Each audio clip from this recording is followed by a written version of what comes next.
Meluapnya aliran Sungai Lebatang terutama di musim penghujan bukan hanya menimbulkan banjir di sekitaran aliran sungai, seperti pemukiman masyarakat di Kelurahan Payuputat bahkan juga menghanyutkan beberapa rumah warga di pinggiran sungai.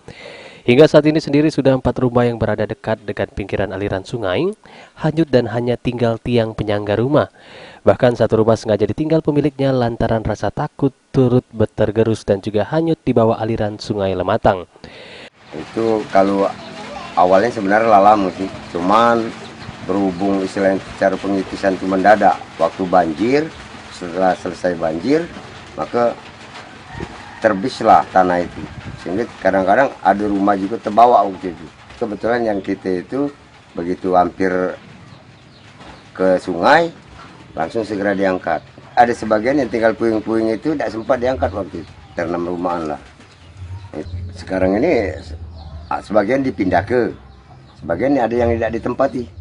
Selain hanyutnya rumah warga, lokasi di pinggiran sungai juga semakin tergerus lantaran antara sungai dengan pemukiman warga yang hanya tinggal tiang penyangga rumah, tidak adanya pembatas seperti turap. Lurah Payuputat Jusmairi mengatakan banjir di wilayahnya sudah setiap tahun terjadi dan menghimbau agar masyarakat untuk tidak mendirikan tempat tinggal khususnya di pinggiran aliran sungai. Tentunya pemerintah Kota Prabu Muli akan memberikan bantuan jika rumah warga yang hanyut terbawa aliran sungai berada di lahan milik warga itu sendiri. Untuk yang kalau memang rumahnya terkena imbas dari faktor alam khususnya ya, yang insya Allah pemerintah kota siap relokasi asalkan tanah tersebut memang milik dia. Anton, PAL TV.